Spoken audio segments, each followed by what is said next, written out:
Vamos a darle pues continuidad a la parte del desarrollo. Voy a proceder a compartirte la presentación. Para hoy vamos a tratar de ver dos pequeñas presentaciones que te preparé para el desarrollo de esta segunda sesión y por tanto desarrollo de la unidad 2. Ahí me confirma, voy a ampliarte ahí la presentación. Creo que ya la tienes ahí a la vista. ¿Me confirmas? Sí, ¿verdad? Sí, ya está listo. Ok, perfecto. Poder Entonces, financiero. exacto. Entonces, esta es lo que nos corresponde a la unidad 2, la parte de lo que es la actividad o el poder financiero implica pues hablar un poco sobre el objeto de la actividad financiera, los aspectos extrajurídicos de la misma, los aspectos jurídicos, lo que es la parte de la naturaleza jurídica también de la actividad financiera, porque de cierta manera este es muy amplio, ¿verdad? No vamos a profundizar porque tampoco estás sacando vos la licenciatura en Derecho Financiero ni nada por el estilo, pero sí es importante que dentro de estas temáticas manejen o logren diferenciar lo que son las clases de gastos públicos, que las características del gasto público y también aparte de los ingresos públicos, porque vamos a ver gastos y vamos a ver ingresos públicos. Entonces, esa lo vamos a ver de forma bastante generalizada. El origen, la naturaleza de todo esto está también desarrollado dentro del material compartido ahorita. No te yo creo que no te he compartido la información de la unidad 2, ¿verdad? Solamente está toda lo que es la unidad que vimos el día de ayer con la asignación. Pero la de esta unidad 2 después que terminemos la sesión sincrónica, yo voy a subirte el material de esta unidad para que la puedas revisar con calma y puedas cumplir también con las asignaciones de esta semana para el encuentro pues, de la próxima, Dios mediante, que podamos hacerlo. Ya vos tenés la fecha, así que no se me vaya a perder usted en una de ellas porque es importante que lo manejes eso ahí en tu agenda como tal. Entonces vamos a abordar porque también quiero presentarte en otra presentación que es un poco más amplia, pero creo que no lo vamos a abordar todo, pero sí te lo voy a compartir. Es el contenido del código tributario. Entonces voy a tratar nada más de enfocarme en puntos que te sean de utilidad para este tributario uno y que siempre pues lo vamos a retomar para el tributario 2 en el caso de que me toque compartirlo con vos o en último caso el docente que tenga que ayudarte al desarrollo del programa del tributario 2 pues ahí también te lo vas a retomar y te va a hablar sobre parte del contenido del derecho tributario, del código tributario específicamente. Entonces debemos de estar claros y definir qué es el derecho financiero. Entonces, ayer hablamos y diferenciamos con lo que era la parte del derecho financiero, lo que era el derecho fiscal y lo que era el derecho tributario, y ahí señalamos de cierta manera algunos aspectos distintivos entre cada uno de ellos. También, si no mal recuerdas, hablamos que el derecho tributario era parte del derecho financiero porque era muy amplio, ¿verdad? De estudio.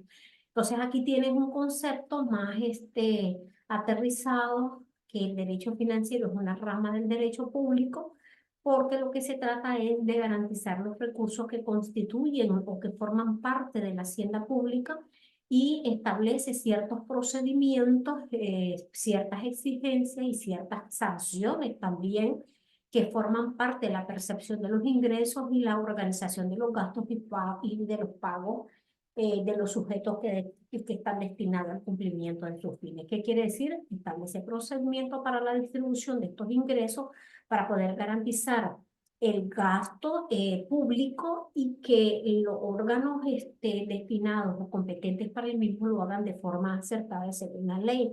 Caso contrario, pues viene una serie de sanciones establecidas que incluso son del ámbito penal a la cual se tienen que someter por incumplimiento del mismo. Cuando nosotros hablamos sobre hacienda pública, es importante estar claro que desde el punto de vista de la perspectiva jurídica, que ahí te lo menciono, es básicamente visualizar y poder analizar lo que nosotros entendemos desde un doble sentido, lo que es la hacienda pública. Lo podemos nosotros interpretar desde el punto de vista objetivo como el conjunto de derechos y obligaciones que está dentro del contenido económico del Estado. O sea, todos aquellos derechos, obligaciones que tienen las instancias obligadas sobre la administración de los recursos públicos y las personas también que a título personal, pero con investidura de funcionario de dichas instituciones, deben de cumplir. Desde el punto de vista subjetivo o bien dinámico, porque se les puede llamar de ambos, la hacienda pública es el sujeto titular de las funciones públicas encaminadas a la actuación de dichos derechos y obligaciones. Es decir, que usted, ¿verdad, Norlin, como encargada de hacienda pública, usted pues es a título personal, por la investidura y por el nombramiento que usted tiene, está obligado a supervisar y verificar que las personas que están bajo su cargo efectivamente hagan el destino debido de esas bienes del Estado a las instituciones también correspondientes según ley y darle el seguimiento debido. Entonces, ya aquí ya al titular propiamente dicho, arriba es la institución como tal, el órgano rector como tal. Por ejemplo, si usted va a destinar ciertos fondos, por ejemplo, a lo que es al Ministerio de la Salud, estamos hablando de que esa es una perspectiva jurídica, es el órgano como tal que tiene ese punto de vista objetivo. Está obligado a una correcta administración de esos recursos. Cuando ya hablamos que es el ministro de Salud el que se tiene que encargar de poder verificar que se haga uso correcto del mismo, ya estamos hablando del titular, de la persona. Eso es desde el punto de vista dinámico o subjetivo. Cuando venimos y hablamos sobre una definición del derecho fiscal para poder siempre diferenciarlo con el derecho financiero, es una rama del derecho como tal, es parte del derecho financiero que regula las relaciones entre el erario público y los contribuyentes, o sea, entre los bienes y entre todos los beneficios que nosotros recibimos como parte del derecho constitucional nosotros como contribuyentes por medio del pago de los impuestos, cualquiera que sea el tipo de impuesto al cual nosotros estamos obligados. Entonces, se refiere básicamente a las personas y bienes grabados, las excepciones especiales, las formas, los plazos establecidos para cumplir con esas obligaciones, etcétera. Por ejemplo, yo como persona natural estoy obligada a pagar mi impuesto de bienes inmuebles y el plazo que yo tengo es un año porque normalmente lo pagamos de manera anual, ¿verdad? Y ya nos establece la forma que yo lo puedo dar en dos abonos. Puedo pagar una parte en un periodo de meses establecido que puede ser de enero a abril y posteriormente en el otro periodo hasta junio yo puedo cancelar la otra parte.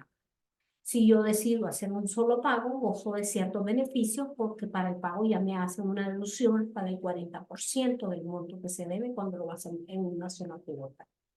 Desgraciadamente, esos beneficios hubo un tiempo que quedaron congeladitos.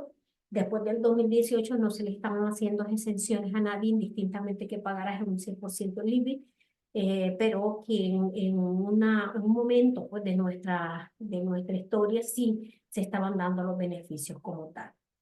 Entonces, ahí con casos excepcionales que me imagino, Norlin, que ya manejas, ya eres casi una profesional del derecho, una colega, y que los he escuchado en alguna de las tus asignaturas, que por ejemplo los jubilados o los de la tercera edad gozan del beneficio de no pagar este impuesto siempre y cuando ellos habiten dentro del inmueble y que esté a su nombre.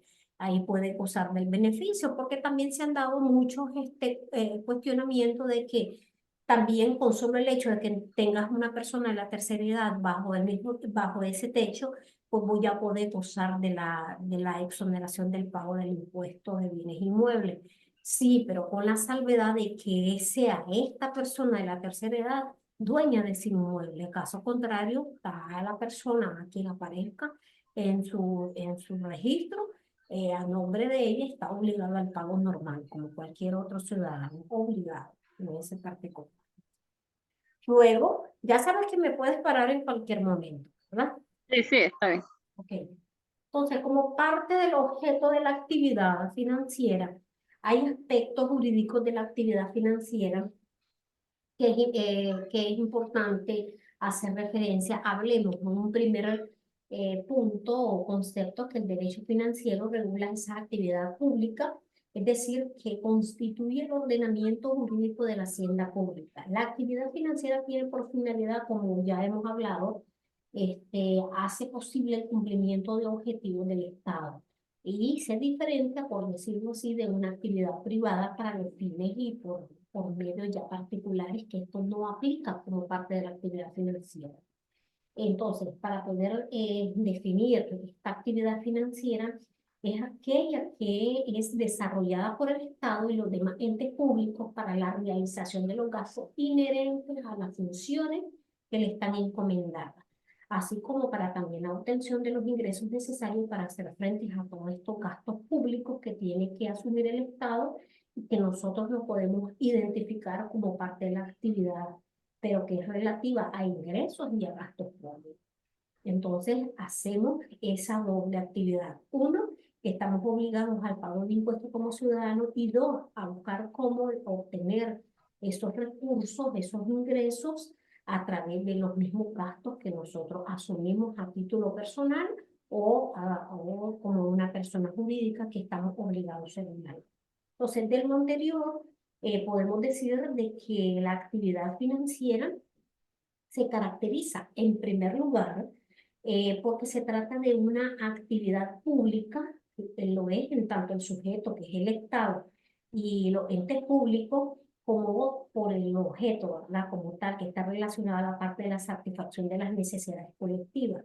Y en un segundo lugar, suele destacarse como el gasto diferencial con una actividad o funciones públicas que trata de referirse a ciertas actividades o instrumentos de segundo grado. O sea, son otros medios para poder obtener esos recursos, pero siempre dentro del marco de la actividad financiera. Cuando nosotros estamos hablando, digamos, del concepto jurídico o un concepto legal de la actividad financiera, nos estamos refiriendo a una institución presupuestaria, pero que muchas veces es considerada desde varias perspectivas, como aspectos económicos, políticos, contables, etcétera. Entonces ahí entra en referencia, cuando hablamos de ese aspecto jurídico, al presupuesto. ¿Por qué? Porque el presupuesto se presenta como una institución jurídica que tiene carácter normativo y constituye una expresión jurídica dentro del marco del plan financiero del Estado. O sea, que el Estado tiene que establecer unos problemas racionales, o sea, programas como tal, actividades, ¿verdad?, que vayan enmarcadas o dirigidas a las necesidades de un ente público, y puede hacer uso de ciertos medios económicos para poder cubrir en un periodo determinado. Como estamos hablando del presupuesto, cubre un año, ¿verdad? Ellos se tienen que revisar, se tienen que proponer, se tienen que mejorar, se tienen que adecuar y se hacen los desembolsos de manera anual a cada institución. Entonces, esa expresión jurídica de las obligaciones y de las potestades o deberes que competen a la administración en materia financiera está siempre dentro del margen de la norma jurídica, porque le da, digamos, eficacia, efectividad, relevancia jurídica al plan financiero del ente público, pues del Estado, que básicamente consiste en una serie de técnicas, de cuestiones de medios y técnicas que están limitadas según la ley. Entonces, es importante que dentro de ese presupuesto se incorporen aspectos súper importantes, como es el respeto a los ingresos del presupuesto, que es un acto de mera prevención o cálculos contables, pero que están a veces carentes de ciertos efectos jurídicos en cuanto a la parte de las cuantías. Respecto a los gastos públicos, el presupuesto pues produce plenos efectos jurídicos en un sentido triple. Uno, porque armoniza la administración al realizar los gastos. El otro, porque limita las cantidades a gastar hasta en un determinado momento, porque ya va destinado a cada partida para ciertos focos que se tienen que cumplir. Y por último, porque fija el empleo o el destino del mismo a créditos aprobados con él. Entonces, efectivamente, ya están autorizados y no pueden ustedes enviar una tasa destinada dentro del presupuesto para otras actividades distintas para las cuales fueron otorgadas. Entonces, ahí tenemos ese doble perfil.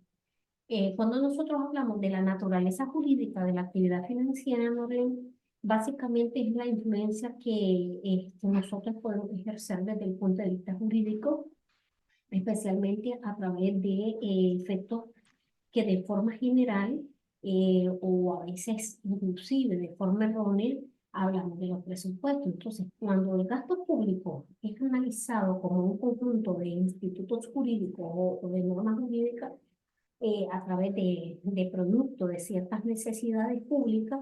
En ese sentido, nosotros podemos ir definiéndolo como el conjunto de necesidades que vamos a exigir para poder satisfacer el empleo de fondos públicos. Entonces, al hablar de necesidad de defensa, educación, sanidad, justicia, vivienda, familia, etcétera, entonces la diferencia que nosotros podemos hablar en cuanto a todos estos aspectos es de que los gastos públicos vienen determinados no solo por sus aspectos de, digamos, ya teleológicos, sino que también en gran medida por su propia estructura, porque así ya está establecida por la ley. Entonces, las diversas relaciones jurídicas del gasto público parten de las consideraciones como un objeto central del mismo. Entonces, de la función financiera y del gasto público como el conjunto de potestades, digamos, atribuidas al ente o a la institución pública en materia de gasto, estamos obligados según mandato de ley. Acordate que ahí retomamos lo mismo que hablamos ayer.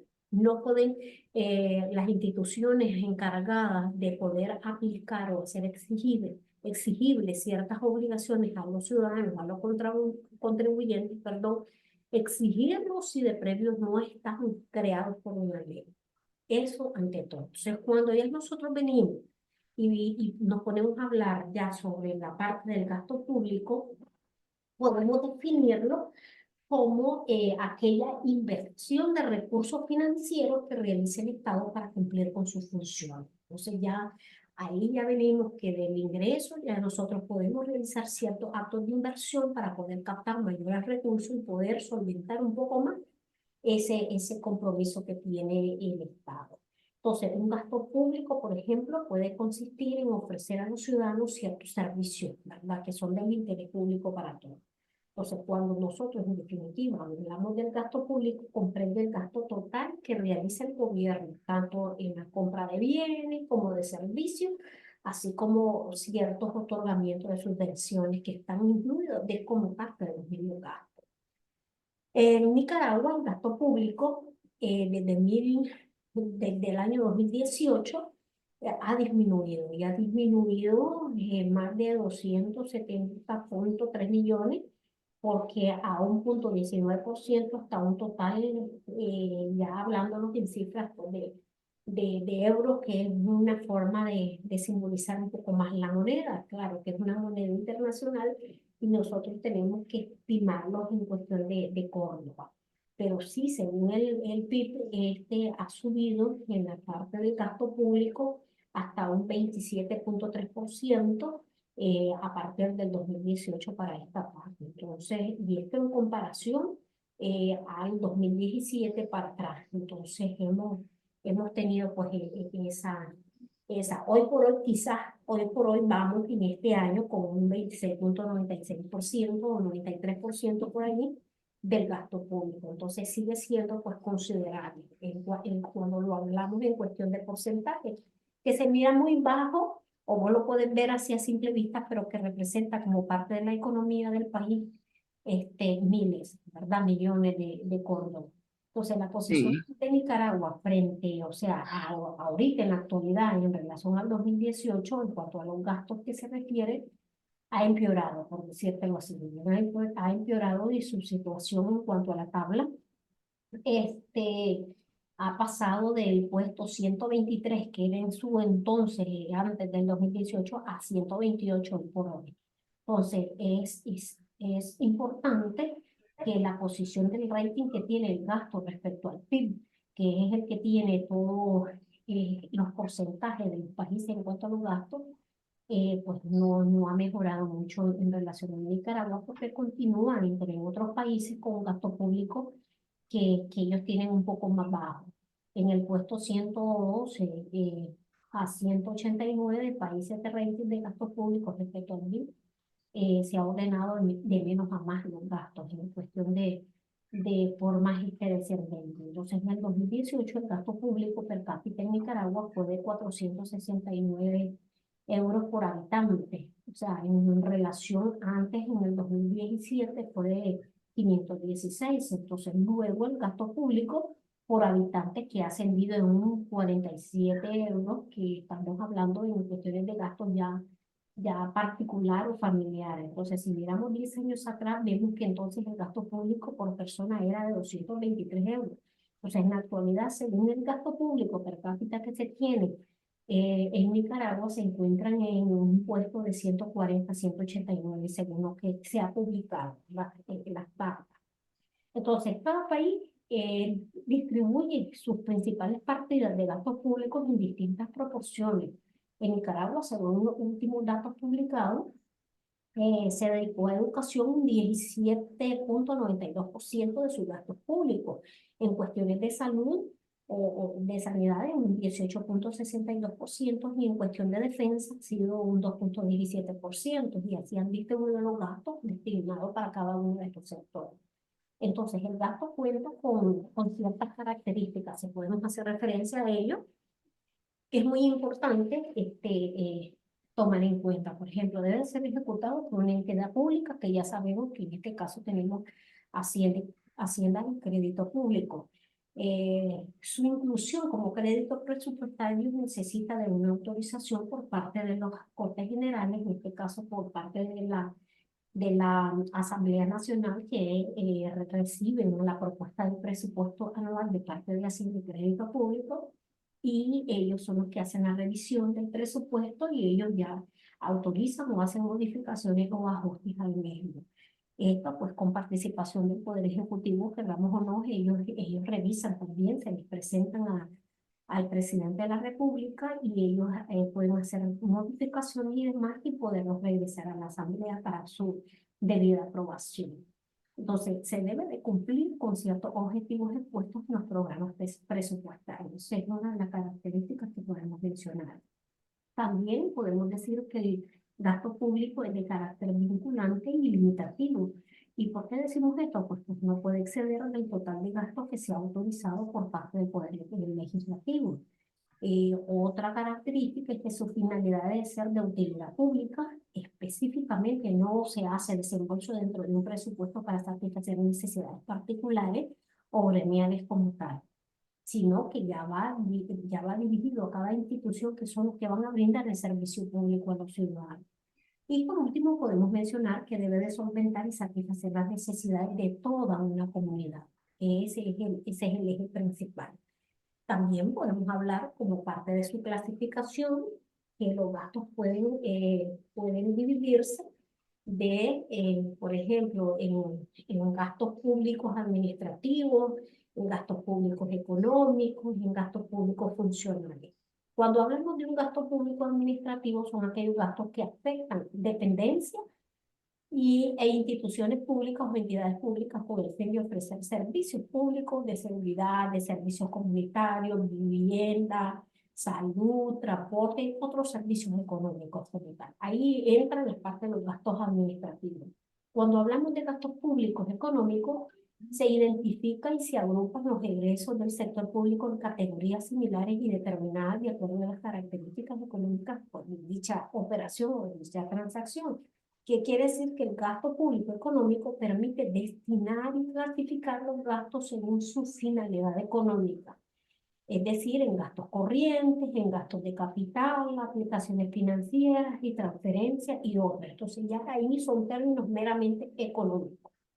Cuando hablamos del gasto público funcional, nos referimos a que se organiza el gasto público de acuerdo con la naturaleza de los servicios que brindan las entidades públicas a la comunidad en general. ¿Qué quiere decir? Que el gasto público funcional permite establecer objetivos generales y los medios por los cuales estos pretenden lograr. Ejemplo de esto. Por ejemplo, algunos gastos públicos que realiza el Estado comprenden educación, salud, sueldo de los funcionarios, también construcción de carreteras, puentes, alcantarillado, drenaje, pavimentos de calles, etc.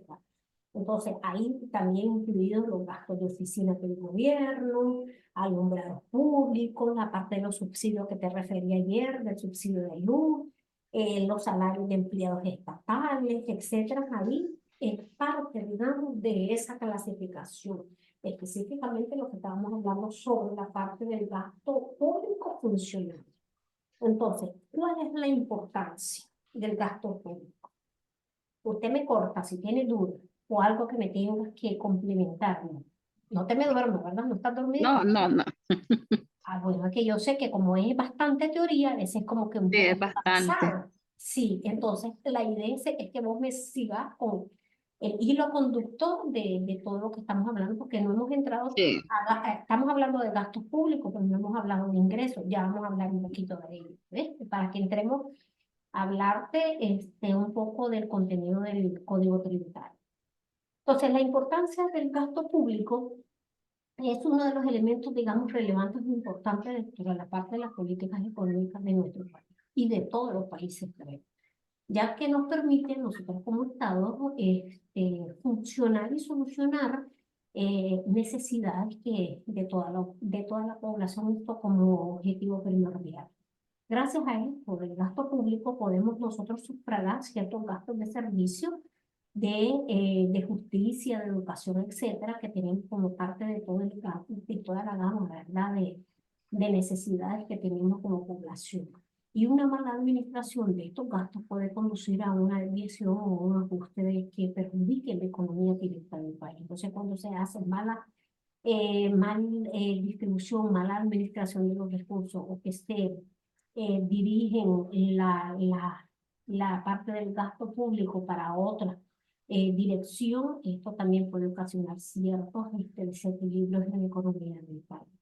Entonces, cuando ya nosotros venimos, entonces entramos a lo contrario, que cuando estamos nosotros hablando de los gastos públicos, aquí vamos a hablar ya de los ingresos públicos.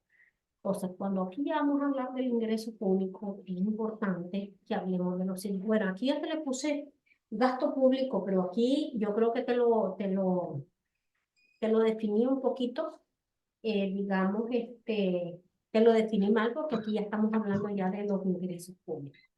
Entonces, vamos a ver, en cuanto a la parte de los ingresos públicos, podemos definirlos como los derechos de contenidos económicos que ostentan la hacienda pública, constituye en primer lugar por los tributos clasificados en tasas, en contribuciones especiales e impuestos, que ya vamos a diferenciar cada uno de esos conceptos, por los rendimientos procedentes de su patrimonio, porque el Estado es una persona jurídica y al ser una persona jurídica tiene bienes a su cargo, entonces del provecho de esos bienes que pueden dar en arriendos, etcétera, ellos sacan un rendimiento o un producto que también entra como parte del ingreso del Estado. También los productos de operaciones de endeudamiento que pueda adquirir el Estado como tal, pues ahí también podemos hacer referencia como parte de los ingresos y cualquier otro tipo de recursos que de forma directa e indirecta el Estado implementa para poder captar ingresos están incluidos como parte. Entonces, hay otras definiciones en cuanto a los ingresos públicos, porque son recursos del sector público por conceptos de impuestos, derechos y productos como parte del aprovechamiento. Son ingresos derivados de la venta de bienes y servicios o ingresos por financiamiento interno y externo, que es ahí donde entramos. Cuando no es suficiente todos los recursos que el Estado tiene, lo que hace es poder pedir préstamos, y allí comienzan, pues, de cierta manera, pues, los financiamientos que también se pueden dar. Al igual que el país puede invertir y puede conceder tanto a instituciones nacionales como internacionales ciertos financiamientos en el cual va a obtener cierto margen de ganancia. A medida que los ingresos aumenten, pues se pueden beneficiar a más sectores que requieran mayor gasto y que pues, se pueden incluir dentro del mismo presupuesto y lograr pues, que es una correcta marcha para el país. Entonces, cada año se recaudan más impuestos en nuestro país como consecuencia de las mismas políticas que se implementan para poder recaudar estos impuestos y poder financiar aquellos sectores que se ven desfavorecidos por desastres naturales o mal manejo de los mismos. Eso es importante tomar en cuenta. Dentro de la parte de la clasificación, podemos referir en cuanto a esta, por ejemplo, que la doctrina suele realizar diversas clasificaciones en cuanto a los tributos, porque podemos definir que los tributos son pagos que el Estado puede exigir al individuo con determinados argumentos. En tanto entran todos los tipos digamos, de impuestos que nosotros podemos ver, pero como que entran como parte de los ingresos también públicos del Estado. Entonces, por su naturaleza económica, podemos hacer referencia que es parte de los ingresos y en esto podemos referir como la clasificación que agrupa los ingresos separados de las corrientes, que puede ser capital y operaciones financieras. En la parte de los ingresos corrientes se distinguen impuestos directos, las cotizaciones y todo, ¿verdad? En la parte de los ingresos de capital están la parte de las inversiones reales, las transferencias de capital, enajenación y otros ámbitos. En estos ingresos, por operaciones financieras, se distinguen activos financieros y pasivos financieros. Entonces, por su origen, que es lo que tienes ahí como parte del inciso A, ¿no? Se hace referencia, por ejemplo, hay muchos estudiosos de la materia, economistas expertos, que distinguen entre los procedentes de la economía privada, son los arrendamientos, los intereses, los cánones, etcétera, y los procedentes de la economía pública, que son impuestos, tasas y las contribuciones especiales. Entonces, en función de su relación con los particulares, según entendemos, es la voluntad de los particulares o su beneficio, en este sentido, donaciones, precios públicos, privados, tasas, etcétera. Entonces, ahí nosotros podemos clasificar otro tipo de impuestos públicos, a lo que hemos llamado fuentes de ingresos. Es lo que vamos a denominar como ingreso público. Los tipos de ingresos, entonces aquí lo vamos a ver a través de su clasificación. Entonces, de aquí entramos y hablamos. ¿Qué son los tributos? Por ejemplo, los tributos se trata del tipo de ingresos más importante que nosotros podemos hacer referencia tanto en nuestra legislación tributaria, sea la ley de concertación como el código tributario, porque los tributos no son los pagos que el Estado puede exigir al individuo por determinados argumentos. Son tipos de productos que nosotros podemos encontrar en impuestos, tasas, contribuciones. Me hablabas, Norlin. Me hablabas a mí, Norlin. No, no. Ah, bueno, entonces cuando nosotros hablamos de cotizaciones, a diferencia de los tributos, suponemos que es la creación de un derecho a recibir una contraprestación futura. En el caso que el Estado funcione a través de cotizaciones en la seguridad social, por ejemplo, las cotizaciones son obligatorias para todas las personas que estamos afiliadas bajo ese régimen obligatorio y al realizarlas generan derechos. Estos derechos nosotros los podemos hacer a la atención médica, hospitalización, medicamentos, tratamientos. Y al final, cuando ya terminas de cotizar todas tus semanas por todo tu ciclo de vida activa, laboral que tengas, cuando llegas a la edad que la misma ley establece, pues vas a gozar de ciertos beneficios, que eso es lo que te hace. O sea, que estás obligado a pagar ese seguro, pero vas a recibir a mediano o largo plazo, pues una retribución de parte del Estado, que son todos los servicios y beneficios que se desprenden de ellos. Que sean menores, sí son menores. Que te lo has ganado porque has cotizado, sí, porque si no, no estás afiliado y no cotizas, no vas a ir generando este beneficio a mediano o a largo plazo. De eso estamos claros. Pero bueno, es como parte, digamos, del destino de generar esos derechos, pero que pueden destinarse a otra partida de gasto. Cuando hablamos, por ejemplo, de las contractuales, son los ingresos derivados de la celebración de un contrato. Igual que nosotros podemos tener ingresos por trabajar para una compañía y generamos pagos de honorarios o bien pagos de salarios según sea la modalidad contractual, el sector público también puede hacerlo. Ellos pueden recibir ingresos por producir un bien o realizar una prestación de servicio. En este vamos a ver, por ejemplo, las empresas públicas o participadas por el Estado, que ellos pueden perfectamente realizar bajo toda la estructura y exigencias que el gobierno central pide y pueden hacer pues eso. Y ahí tenemos, por ejemplo, cuando contratas a personas y a través de los famosos procesos de licitación para ciertos proyectos, Aquí pues es el Estado a través de estas empresas públicas que pueden efectivamente realizar y firmar estos contratos. Entonces, tenemos claro que la deuda pública puede ser una parte muy importante del ingreso público de un país. Cuando los tributos y los ingresos contractuales no son suficientes para poder financiar todo el monto del presupuesto anual, el sector público tiene que pedir prestado, o sea, el Estado tiene que pedir prestado. Ese dinero que el sector público pide prestado se conoce como deuda pública. Entonces, existen otros que son voluntarios, no suelen de una cuantía importante porque no se caracterizan por eso, pero tratan de ingresos que recibe voluntariamente de otros agentes económicos. Estos agentes pueden ser ciudadanos que donan dinero o bienes de capital u organismo de otro tipo, dependiendo del tipo de ingreso. Hay personas que se van al extranjero y no tienen familiares, por ejemplo, aquí en Nicaragua, y tienen tal vez una propiedad, y lo que hacen es donarlas al gobierno municipal. Entonces, ahí es donde ingresan como parte del patrimonio del Estado y ellos pueden alquilar ese inmueble y de ahí pueden tener algún ingreso, ¿verdad? Para el gasto público. Entonces, va dependiendo del tipo de ingreso que tenga el sector público, puede dedicarse a más o menos dinero que vaya a percibir para poder cumplir con esa finalidad. Eso como punto primordial.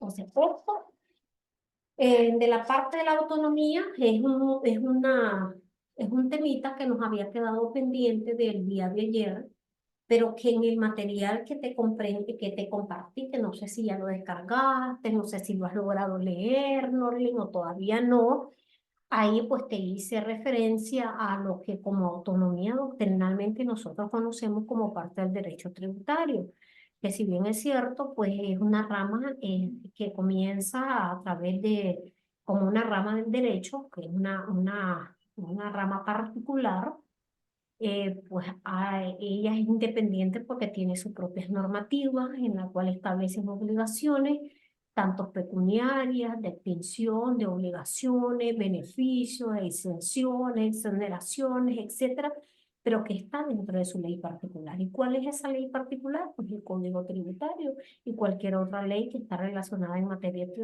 tributaria, como es la Ley 822. De ahí es que ya autónoma no depende de otra normativa jurídica para poderle dar validez. Entonces, como ciencia ya nace y es autónoma. Como parte de la fuente, ya las mencionamos ayer la fuente, ¿verdad, Norlen? Sí, sí. Ok, entonces solamente las vimos, las mencionamos, igual en el material está ampliamente explicada cada una de ellas, desde el punto de vista de todas las fuentes, en cual sea la materia, en derecho siempre tenemos primordial la constitución política, y peor aquí, y es muy importante que no olviden el artículo 182 de la constitución, porque establece esa base jurídica en la cual ninguna ley puede estar pues subordinada a lo que está en la constitución política misma. Pero pues pueden existir otras normativas de menor rango, leyes, tratados, decretos, reglamentos, que pueden ampliar lo que de manera general está dentro de la constitución. Los tratados internacionales o regionales también es parte fundamental del derecho tributario. ¿Por qué? Porque aquí se establecen ciertas políticas también para efecto de la obtención de recursos para poder solventar tanto el gasto público y son parte del